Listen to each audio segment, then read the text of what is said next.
Idaho Falls Pediatrics, proudly supporting kids in our community in 7 Questions with Emmy. Hey guys, welcome back to 7 Questions with Emmy. Today I'm here in Utah. I am talking with Stephen Nelson. He plays the piano for GENTRI, Matt, and Savanna, and a lot of other people. I'm so excited to talk with him today, so let's get started. Great. Question number 1. When did you start playing the piano? I started playing the piano when I was as young as I can remember. I was really, really small. How old are you? I'm 8. I was probably even half that age when I was starting. And then my sisters would play the piano, and they were taking lessons at the time. And I was in the other room, and I would hear what they would play. And they would go to school, and then I would come in and try to figure out, just by ear, kind of what they were doing. Question number 2. What is your favorite song arrangement you've done on the piano? On the piano, I think my favorite song arrangement I've done on the piano is actually one that has never been released to the public. It's one that I'm working on right now. And so some projects I do that are meant to be on albums that people can buy and listen to and go on YouTube. And some projects I do just because I love to make music and it'll be just for me. And so this song that I'm working on right now, I've been working on for a whole year. And I'm not even done with it. But I'll let you know when I am. Okay. How did you meet GENTRI and Matt and Savanna? So GENTRI started in 2014, which was about 7 years ago. And I actually met all of them before GENTRI started. I was in a performing group with Brad Robbins, the guy with the dark hair. And then I studied under the same vocal coach as Bradley Quinn. And then I accompanied Casey on the piano in another performance that he had. And so all of those happened years before, and then when they formed the group and they called me, it was it was pretty easy to work with them because we were already friends. Yeah. And then Matt and Savanna, this is a funny story. So Savanna is 16 right now. Yeah. And I met her 10 or 11 years before that. She was 5 years old when I first met her. Yeah, she was in a vocal recital that I was in, and I sang my song, and she sang her song. And I just remember her being so talented for being just 5 years old. And I thought, wow, she's got a really cool future. And I met her parents, who a lot of their fans know, of course, Matt, and then his wife, Brooke. When I met them, they were just kind of nice people, and then we went on our way, and then I never heard from them for 10 years, and then they called me up and said, hey, do you remember us? And then we started working together. I've interviewed Matt and Savanna, actually. Really? I'm trying to get GENTRI in person, though. I'll help you. I'll make some calls. Okay. Do you play other instruments than piano? My main instrument is piano. I do love to sing. And I used to play the French horn. Do you know what the French horn is? I kind of do. It looks like a big trumpet that someone just bent all over. There's lots of bends, and then it opens up into a big bell that goes backwards. Yeah. So I used to play that one, and you can tell that I used to play the French horn because in a lot of my orchestral arrangements, I like to make sure that the French horns play a lot because I used to play it. Can you tell me about a cool experience you've had writing or arranging a song? That's a good question. There's actually a cool experience that happens every time I arrange a song that I can tell you about. Not a lot of people know this, but you probably would if you write music. A lot of the process when you're writing a song or composing or arranging something else, you go through hundreds of ideas. You say, is that a good idea? No. Is that a good idea? No. And it can take days to weeks to go through all the bad ideas. And then eventually you come across an idea that has this really cool spark to it that makes you really excited. And you know there's something there. And so then I take that idea and I start kind of extracting from it and trying to build on it and stuff. And right about at that point when I'm arranging, it kind of feels like this magical experience. It feels like there's electricity in the air. It's like I'm kind of on a roller coaster, but I'm also like feel really peaceful and still, like it's almost a religious experience. So it's just, there's a lot going on, and it just kind of feels like I'm connected, and I know that music is kind of flowing through me, whereas I'm compared to what I was doing before, which is just trying idea after idea, and it wasn't So it's working. kind of like a big burst. Yeah, that's actually a really good way to say Like it. colors that pop out. Yes. Oh my goodness. Yes. I do see colors. Like emotions that pop out, kind of. Definitely that too. When that happens, I just get really excited, and I also just feel like all my senses are alive. Have you ever had like you get the chills or spine tingling experience where you watch a movie and a cool thing happens, or you hear music and it kind of makes the hair on your arm stand up? Goosebumps. It gives you goosebumps. Yeah, everyone calls it something different, but that's what I experience. The scary books, Goosebumps, give me goosebumps, and it makes me not want to fall asleep because I think Slappy's gonna get me. You're tougher than I am. I can't even read Goosebumps or watch the shows. Well, Mom said I couldn't do anything with it anymore because it scared me too much, and I would always be sleeping with her. Well, I might have to come over too if I ever watched one, because I'd have to have somebody to be like, you know what it's like to be this scared. Can you tell me this story of the song behind Believe? Yeah. A couple years ago, I was in a really sad place, and I was really frustrated that things weren't going very well in my life, and I was sad that with how overwhelmed I felt. And so I felt really angry, and I kept on telling God about it. I was just like, I'm so angry that life doesn't seem to be working out the way that I would have hoped.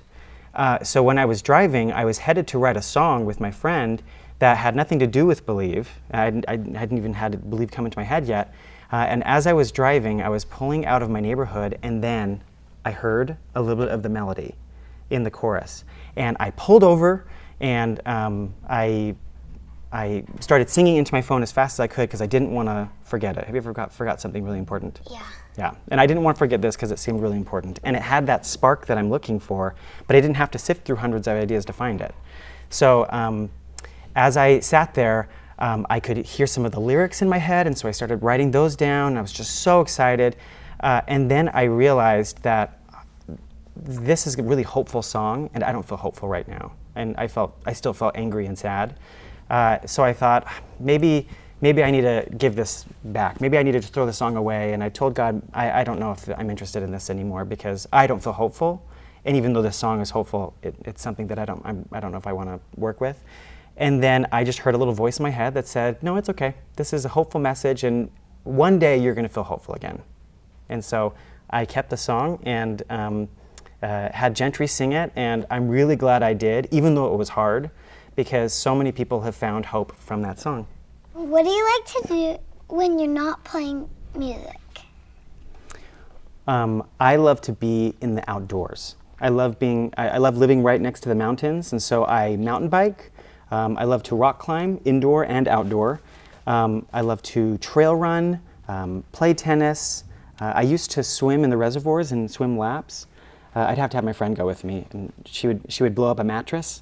And then she would lay on the mattress, and I would just push the mattress and then swim to it and push the mattress. And that way I wouldn't drown just in case something happened. Yeah. Who do you look up to? Musically, who I look up to is John Williams. Have you heard of, Harry Potter? Yeah. He wrote that. Or Jaws. Have you heard this one? It's where the shark is in the ocean and it starts getting closer and closer. He wrote that one. He wrote all the best film scores that I can think of, and so I think he's amazing. I also love Alan Menken, and he's the one that wrote you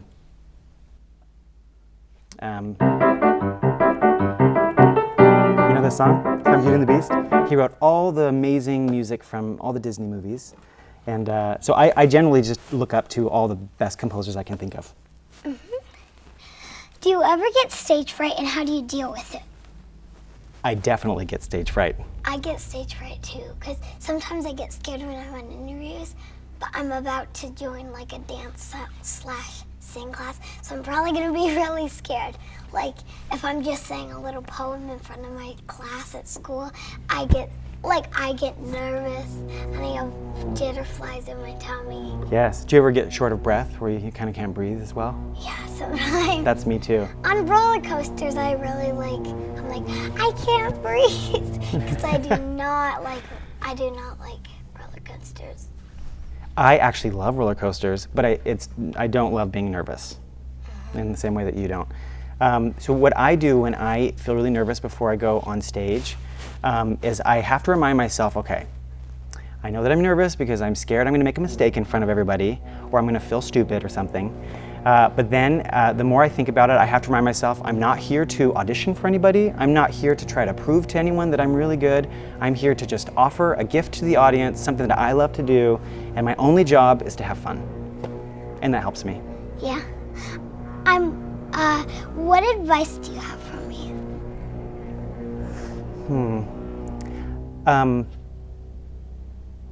This is kind of general advice, but I think it's good advice for anybody.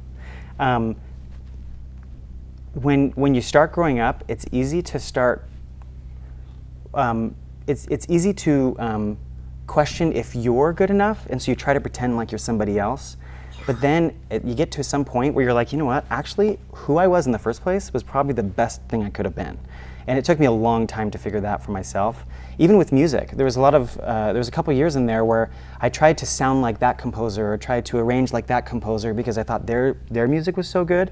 And what I didn't realize is that I had music that sounded like Stephen's music that I needed to share with the world. And I had to get past all that and just believe that my music was good enough. Can you do an arrangement of Call Me Maybe and Harry Potter for us? Oh my gosh. Call Me Maybe and Harry Potter. Yes. Yes. Yeah, I can. Can you give me a second to kind of think it through? Yeah.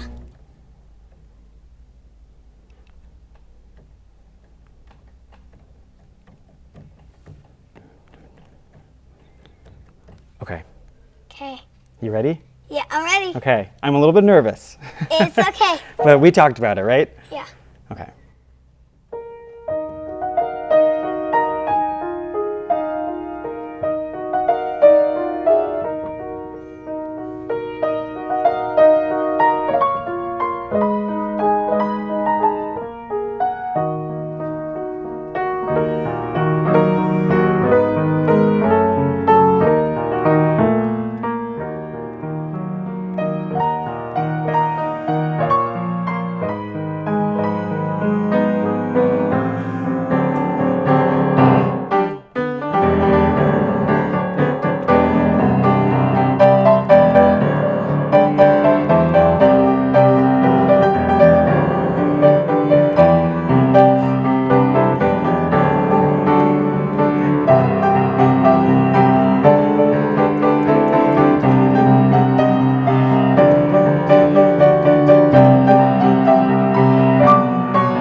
Thank you.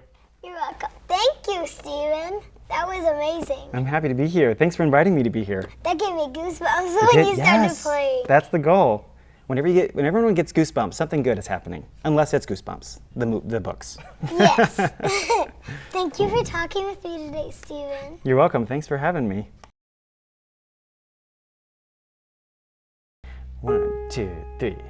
If all of the kings had their queens on the throne, we would pop champagne and raise a toast to all of the queens who are fighting alone. Baby, you're not dancing on your own. Can't live without me.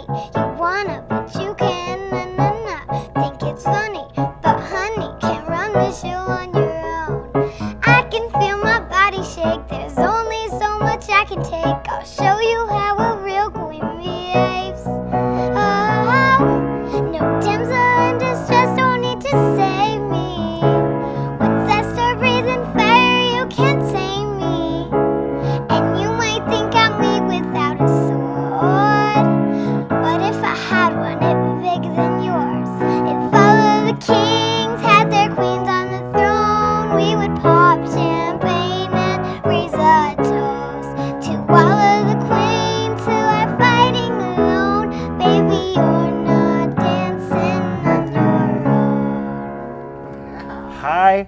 5. That was amazing. And I could hear you getting into it too.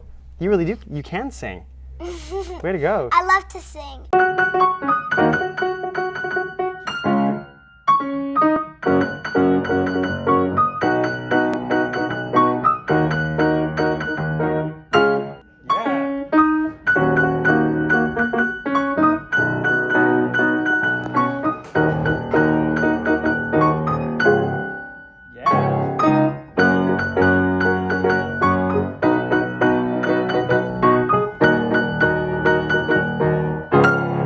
Idaho Falls Pediatrics, proudly supporting kids in our community, and 7 questions with Emmy.